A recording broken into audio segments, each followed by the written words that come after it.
Hey everyone, welcome to an MIgardener live stream. I'm just outside in the garden today getting some stuff done. So just got done watering in the greens. So these are the salad greens we direct sowed.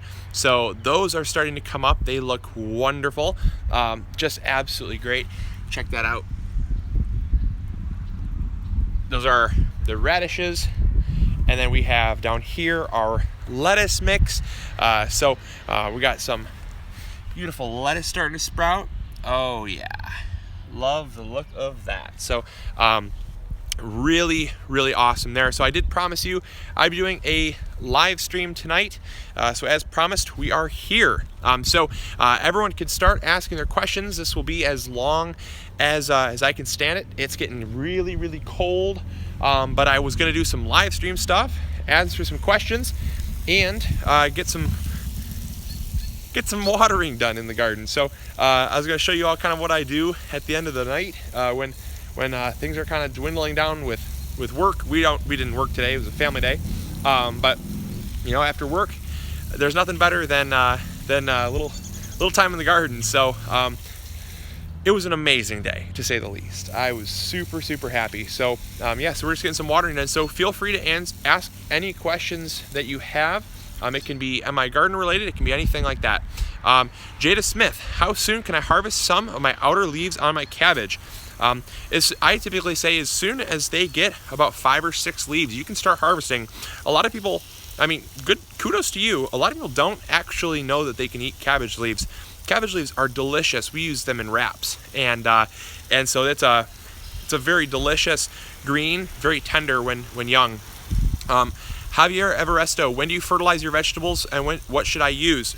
We fertilize with Trifecta, and Trifecta is our fertilizer, and that's what we use all the time on all of our fruits, vegetables, anything like that. It is our go-to fertilizer, and I fertilize. Depending on what I'm growing, pretty much just once in the beginning of the year. Now, for you living in Fresno, you probably fertilize twice a year, but it is a great fertilizer for that. And I'm not just saying that because we formulated it. I'm saying that because we formulated it. It's kind of, we get that a lot. Like, oh, are you biased to Trifecta? Not really.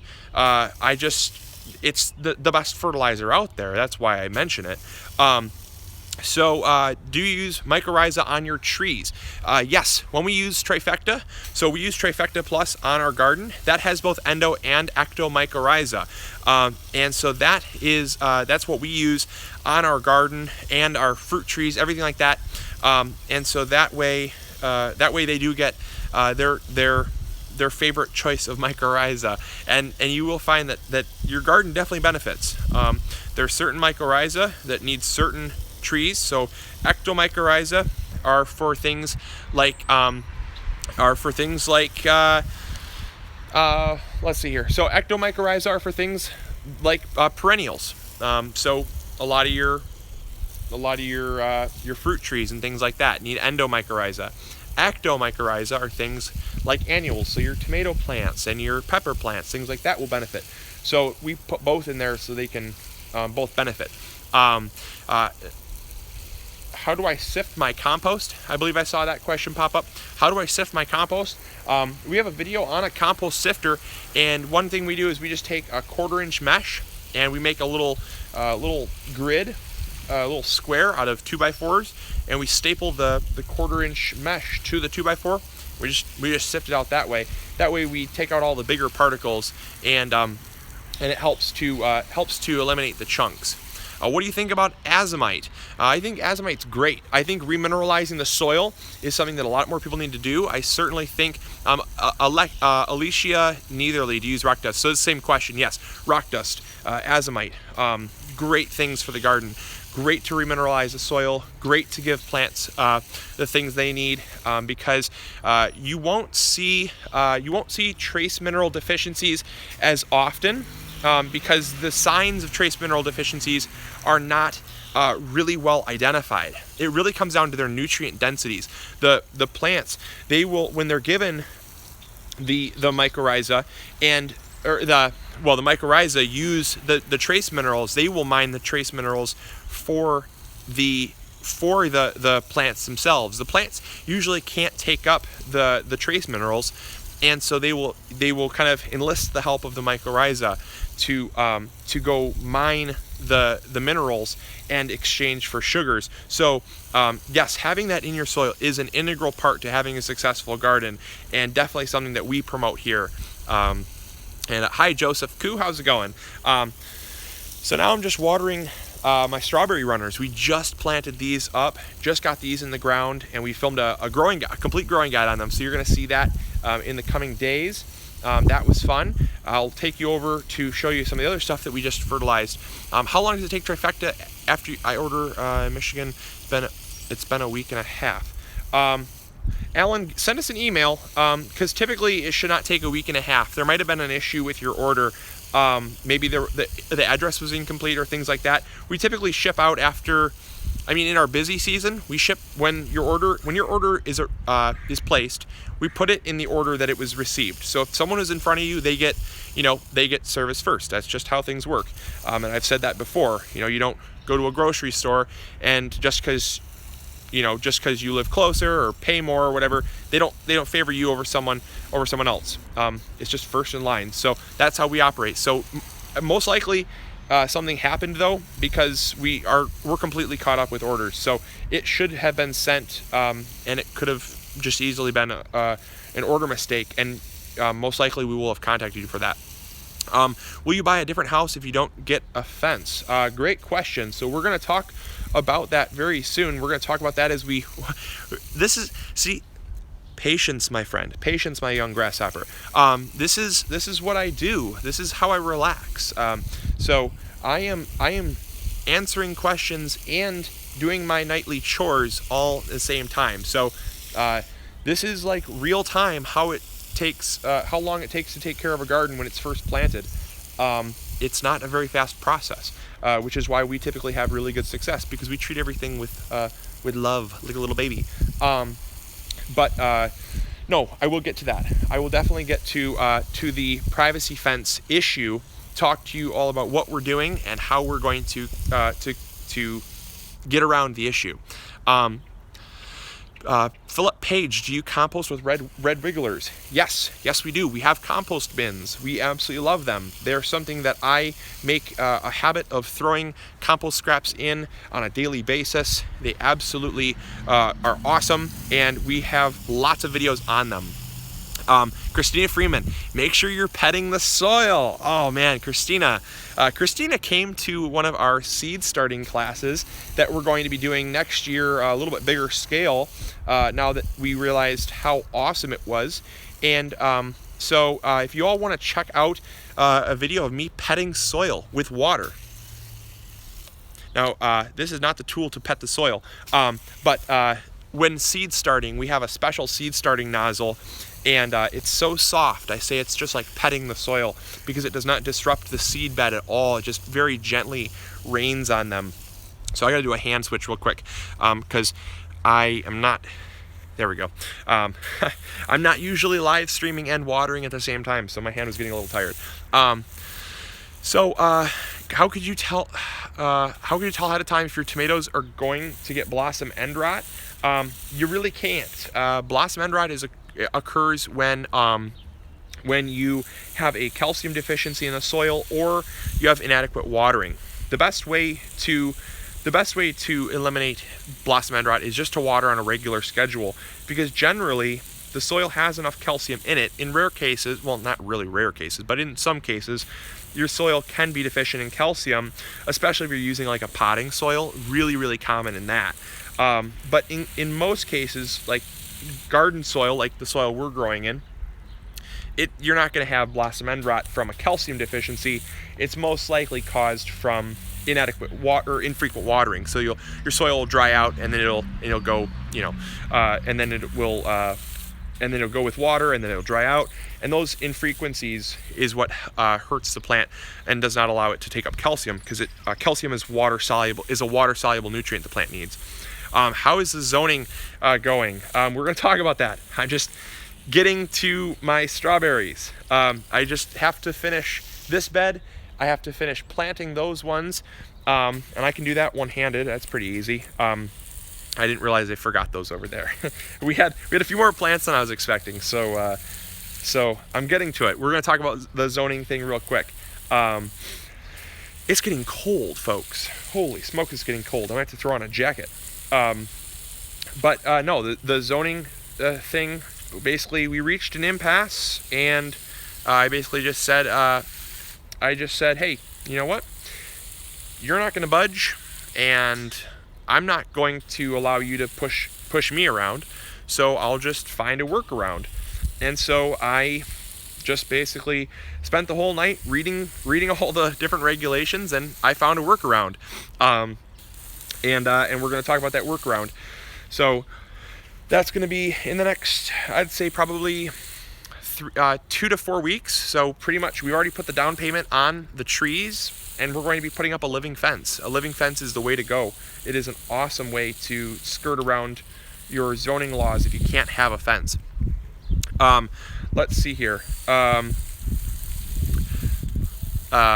Is it true to let your soil dry out so that it will stress the tomato plants for them to grow better? Yes, absolutely. Well, not grow better. It helps them fruit better. Oftentimes, all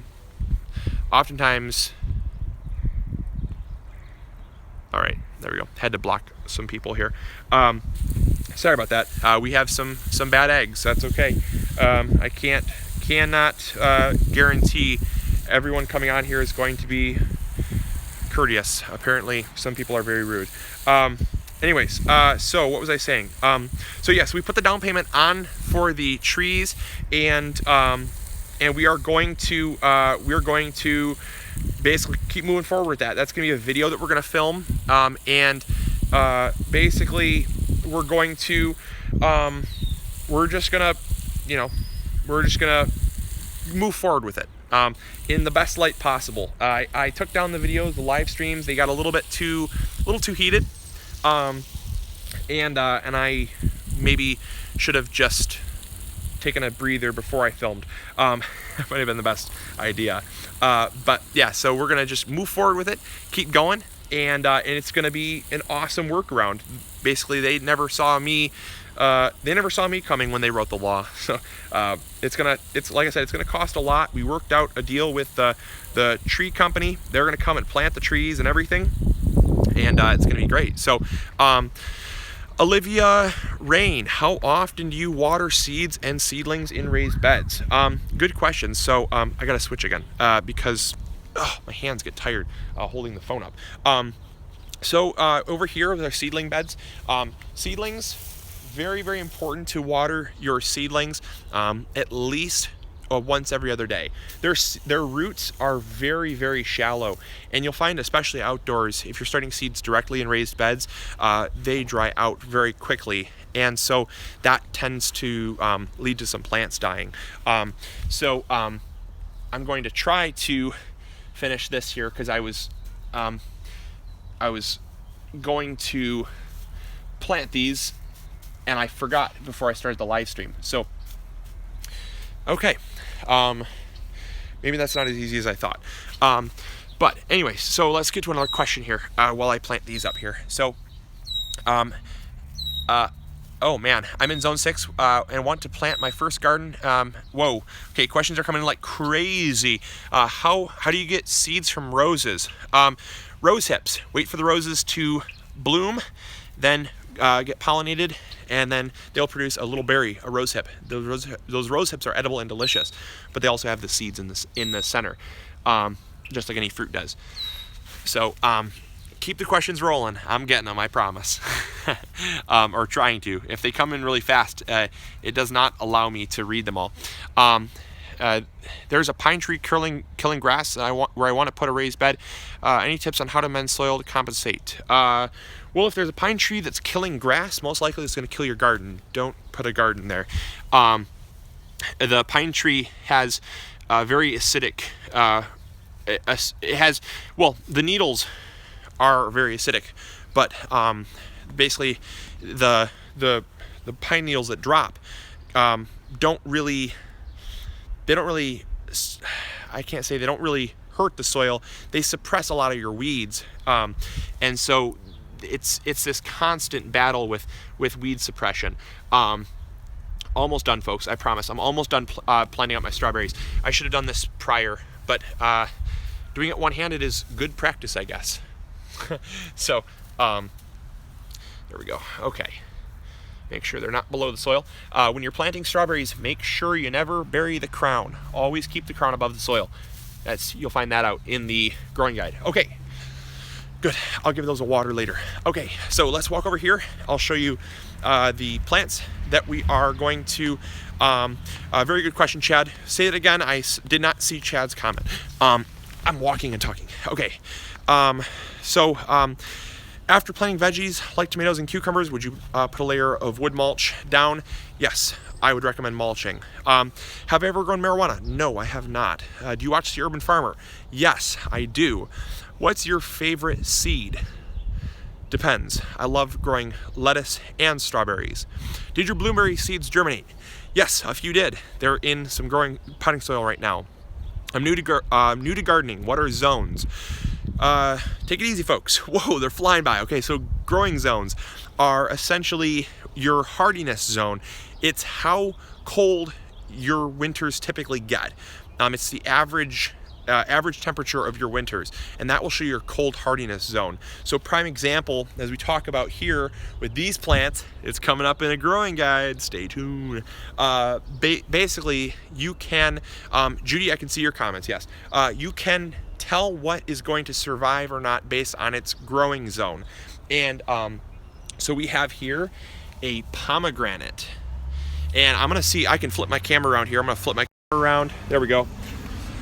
So we have a pomegranate in the ground. Yes, check that out. Beautiful, loving it. Awesome.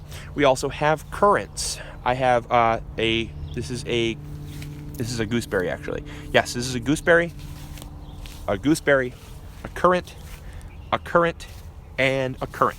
So we have a currant growing guide coming up, and this is a fig. This is a Chicago cold hardy fig, and this, for everyone wondering, is a Russian cold hardy pomegranate, A+ variety. We put them against this wall here because this wall gets some sun exposure that's going to absorb the heat of the day, and it's going to let it out during the night to prevent some stress, and so it acts as a microclimate that's going to help the plants survive. So now coming over here, this is what I wanted to talk about. So this is the spot that's going to have the living fence, and the living fence is essentially going to start right here at this corner. And because all of this would have been wasted space, because we couldn't have a fence past that corner of the house, meaning all of that would have been yard, and literally all of this would have been beautiful wasted space. So what we're doing is we are putting a living fence of arborvitaes from this corner all the way through here. And thank you. Please put your questions in all caps. That way I can see what's a question and what's not. I thank you, Wisconsin Vegetable Gardener. And so we are going to put our arborvitaes all the way through here, all the way down this line on to the right of this power line here, because this is an easement that the power company needs access to. And so we're going to have our living fence all the way through here, where a regular fence would not have been allowed. And then all the way through here, wrapping around, and we're going to have our arborvitaes stop right here, right in line with the corner of the house. So then if we want to in the future, we can continue a fence around where it's legal, but this would be considered illegal, and yet we can have a fence here now. So that's great. Any update on the 87-year-old tomato? Yes, the 87-year-old tomato is doing great. It has 3 sets of leaves now. It is growing extremely slow, but it is growing, and it's doing well. It's underneath the lights, and I will show you that later. Can you start all seeds inside? No, you cannot. In fact, we have a Back to Basics coming up very soon. We're filming it tomorrow, and it'll probably be up sometime next week on seed starting and what seeds you want to start outdoors versus indoors. If it's a root crop, things like that, peas, corn, carrots, beets, radishes, things like that, you want to start them outside. We have a Cindy and I are learning to play badminton. We're taking up a few sports now, so it's gonna be kind of fun. I have a second year Macintosh apple tree. It has bloomed. Will I get fruit this year? Maybe. If it has blooms, probably. Let's see here. Any more questions? Man, keep the questions flowing. And I'm sorry if I miss a question. Keep asking because I can't see them all. They fly by. Do you have any tips or videos on growing peppers? We have a complete pepper growing guide. Check it out on YouTube. If someone could help me out, I can't get a link right now. So please do, someone, get a link for the complete growing guide. Holy cow. This is why we need a fence, because that happens all the time. Do you see the video on how your figs are pollinated and absorbed? I did not see that. How many peppers did Peter Piper pick? Too many. Do you sell pomegranate seeds? No, I don't. I bought the plant live from the internet. Do you still have a greenhouse? Yes, we're going to be putting up a greenhouse right over there, right where those plants are. Oh, by the way, I want to show you what those plants are. So yeah, we're gonna have a greenhouse right over there. Is basil good for pest deterrent on tomatoes? Yes, it is. It's a great pest deterrent. We have a video called How We Have a Pest-Free Garden Simply by Planting Lots of Plants. Recommend checking that out. My apple tree leaves keep, shoot, I missed it. My apple trees keep turning brown on the edges. You need to water more, definitely water more. Will there be a video in the future with you and John Kohler? Been trying, he's really busy. So these bushes right here are called honeyberries. Honeyberries are an awesome, I'm gonna turn the camera on, I'm not gonna. All right, so these are honeyberries. Oh, absolutely loaded with fruit. And these do not need acid soil. Acid soil is for blueberries. Honeyberries need just pH neutral soil. So these are gonna be awesome here. We also have this right here is a beautiful, beautiful black currant. Oh, cannot wait to get this thing in the ground. It's already flowering. Beautiful. Awesome. It's already flowering and everything. So we're gonna have black currants this year. Cannot wait. Gotta get that in the ground. These right here are columnar apples. Columnar apples do not produce any side branches. It is essentially a fruiting branch that's been grafted onto a rootstock so that you can grow these in containers. So we're going to be growing apple trees in containers, and you can produce up to 18 pounds of apples in 1 square foot. 1 square foot. It's going to be a super cool video. So then over here, we also have some more columnar apples actually producing some apples. This is just a red apple, that's a green apple, and super excited about that. Over here, we have one more honeyberry that we're gonna put in the ground because that's awesome. Baby plums fall off when still young, we get no fruit. That is most likely because you need to have a cross. Plums, I don't even bother growing because you have to have a cross.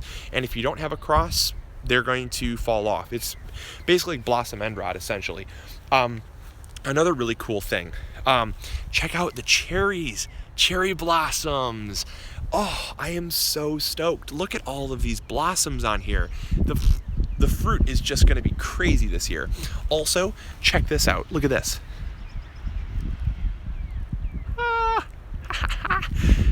Peach blossoms galore. So the peaches are flowering, loving that. We're gonna have some peaches this year, cannot wait.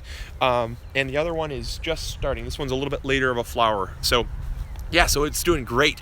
Real excited about that. Where did I buy the peach trees, or where did I buy the trees from? I got them from Lowe's. Now, Lowe's is a little hit or miss. You gotta go early in the season before they get picked over, otherwise they just have junk left over.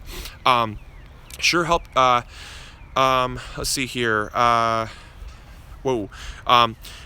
Do you know why my peppers did not produce last year? Most likely it's because you need to fertilize. Peppers are super heavy feeders and they need lots and lots of fertilizer. I'm gonna take a seat now that I'm pretty much done, and I'm gonna go for another 5-10 minutes or so, maybe not much more. And yeah, is it too late to plant potatoes? No, it's not. Very much still perfect time to plant potatoes. If you want to plant potatoes, make sure you do it before, the very latest you should be planting is the end of May. So just make sure they get in before the end of May and they're going to do great. Three Sisters Gardening, I don't subscribe to that. It does not work that way. It's not that it doesn't work. It's just that we have a video, and I recommend checking it out, called The Unfortunate Truth About Nitrogen Fixing Crops. Nitrogen fixing crops, they do, in some cases, share a very small amount of nitrogen to the surrounding plants. But by planting beans next to corn and squash, they are not going to get enough nitrogen from those beans to produce better had they just been planted on their own, because legumes will actually use most of that nitrogen to produce flowers and fruit. Assuming you cut down the whole plant, till it into the ground, and compost it, that's where you'll start to see a benefit. Is Epsom salt good for the garden? It's magnesium sulfate, so if you have a magnesium deficiency or if you want to lower the pH, it's a great way. Are you going to help me with the garden at Grandma's? Sure. Yeah, if you want to have a vegetable garden, absolutely. My peppers are, oh man, things are going by so fast here. My peppers only have one set of true leaves. How soon should I start fertilizing? You can start fertilizing right away. As soon as they have one set of adult leaves, they need nutrients, and they're pulling energy from the sun to basically create energy through photosynthesis. And so, they definitely need that. Will you ever have a native beehive? Possibly. Trifecta rocks, thank you. Any tips on how to germinate large leaf basil? We have a basil growing guide. I'd recommend checking that out. My blueberry plant is at pH of 7. How do I lower it? Sulfur. Make sure you use garden sulfur. You can find it at any hardware store. What kind of city grass is under your beds? Kentucky bluegrass. I can't say that I know all the types of grass, but this is Kentucky bluegrass, and it is awesome. So yeah, definitely very weak city grass. It can be killed by just basic dirt. Whoa, okay. Have you tried or had any luck with Alaskan fish fertilizer? Yeah, I love fish fertilizer. Fish fertilizer is a super good source of nutrients. What's up? Cindy needed something. I'm not sure what she needed. So that might have been my cue to come inside for dinner. Is dinner ready? Yes? Okay. It was just getting chilly, that's why I closed. Okay. Yeah, I'll be in for dinner pretty soon. We say hi. Okay. Cindy says hi with the baby. It's getting a little too chilly out for them. But yeah, so I will end in a little bit to go eat dinner, because I want to eat dinner while it's hot. Good note for husbands. If your wife says the dinner is ready, that's typically like less than 5 minutes before you get a scolding. So, what's for dinner? I think we're having a salad and veggie stir fry. So, I love me my veggie stir fry. Yeah, well, we had grilled veggies today for lunch. It was awesome. So that was good. Where in Michigan are you? The Thumb. Are coffee grounds good for your plants? Amazing for your plants. They have really good source of nitrogen. They give organic matter. They will not lower the pH though. That is a myth, because the acid actually goes into your coffee. How long do apple trees take to produce? Slow down. Can't keep up. Oh my goodness. How long do apple trees take to produce? They take, well, depending on how old they are when you get them. If you start from seed, they'll take about 5 years. If you buy a 3-year-old plant, 2 years. So about 5 years total. Are you a vegetarian? No. We try to eat about 90% plant-based, but if we have meat, we have meat. It's we try to eat as cleanly as possible and from the earth as much as possible, and that's how we like to eat. How do I learn like chard? I'm not sure. Fertilizing peas. No, you don't need to fertilize peas. It's a very common myth that you need to fertilize your peas. I typically just give them compost, and that's enough fertilizer as it is, and they'll do fine. Oh, how do you learn to like chard? Man, I don't know. I love sauteing it. Sauteing it with butter and scallions is it's amazing. I'm outside I'm in Wisconsin. When should I plant outside? Look at your forecast. If you have a frost in the coming weeks, don't plant. I typically say look at your forecast, especially for those that don't live here. It's always different. What do you think about the back to Eden method? I love it. I love the back to Eden method. I personally think it was a little bit, it's mulching. It's glorified mulching. I don't have a problem with it. I think he saw something about the mulch that was interesting. But me personally, I wouldn't call it a method. I would call it, the method is mulching. So I don't know. He tied a biblical meaning to mulching, and I think that's kind of what made it rather interesting for those that are interested in that type of thing. But it really is just glorified mulching, if you will. So I missed all those comments that came through. There was like 10 in a row. It only shows 2 at a time, so I'm sorry if I missed some. I'm trying to go as fast as I can. I got like 2 more minutes on my scold meter here. So biblical, are you Christian? We'll leave that up to interpretation. I mean, we go to church, but and I am a Christian, but I stick away from things of faith on this channel, not because I'm afraid to talk about it, but because it really opens us up for a whole bunch of discussions that don't need to be had. It's a gardening channel. So yes, I go to church, but that's about as far as I'll go for that, because everyone's entitled to their own opinions. I love everyone the same. And that's why oftentimes, a lot of times people here, they try to get into politics and they try to get into religion, and it's like, look, it's a gardening channel. Either grow plants or don't, but that's what we're here for. So as long as you come with an open mind, that's cool. No, it's totally fine.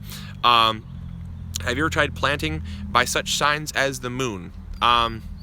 Depends on how late of a start I get.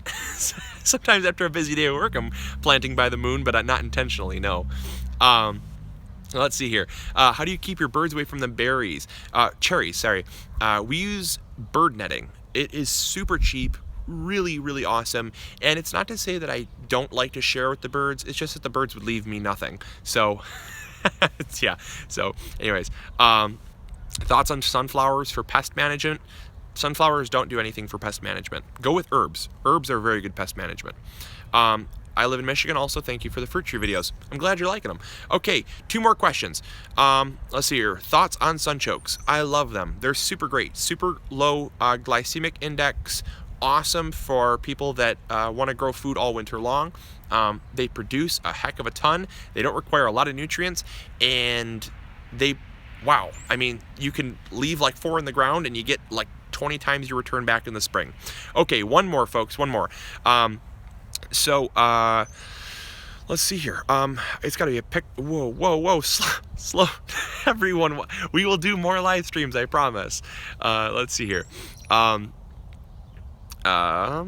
Okay, these are all pretty, I mean, not to say they're generic questions. It's just a lot of them are like they're just like, they would only help the person that's asking them, and that's the problem. Is the last question should be one that everyone gets to take something home from. Okay, good question. What type of formal education do you have? This will be a good question because it'll help everyone else know who they're watching. So I have a okay. I see a lot more questions coming in. It's okay. It's cool. I promise you I will get to do another Q&A soon. So I have a BBA, a bachelor's in business and small business management, and I also am a master gardener. So I started out taking classes to become a botanist and a horticulturist. I never got that far because plans changed. I just, different plans in the books, and so I decided to go to business school, and graduated business school with great degree in entrepreneurship and small business management. And then I decided in high school I wanted to become a master gardener, so I took a master gardener's class at our local agricultural extension, and got that. So I was one of the youngest ones in my class to get that. So do I teach classes? No, I don't. I mean, we put on classes at times, but they're very rare. I do this. These are my classes. So if you like to learn, here's the place. And then pretty much someone else said, why do you love to garden? I'm gonna end on that one. Why do I love to garden? Gardening is, for me, it is therapy, it is satisfaction, it is nutrition, and it's community building. If you love to see the smile on someone else's face, you'll love to grow a garden like mine, because everyone loves to have fresh produce given to them for free, or that stop by. Everyone loves to taste something that you grew from your own garden. Nothing beats the freshness. And also for me, it's really therapy, because in high school I was brutally bullied, and I was mocked by teachers, I was mocked by students. I was just pretty much the most mocked person besides someone with a mental disability, and that is morbid and sick.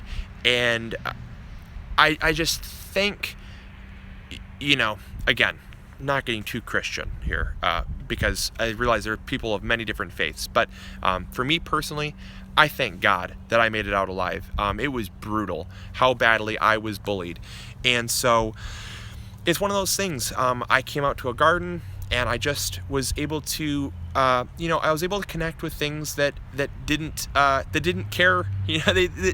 My plants did not care, what I said, what I was interested in, who my friends were, who I knew. They don't communicate with you at all.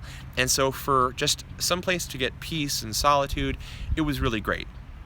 And then when I created the YouTube channel, I was able to meet like-minded people that I can truly get along with and I can truly love.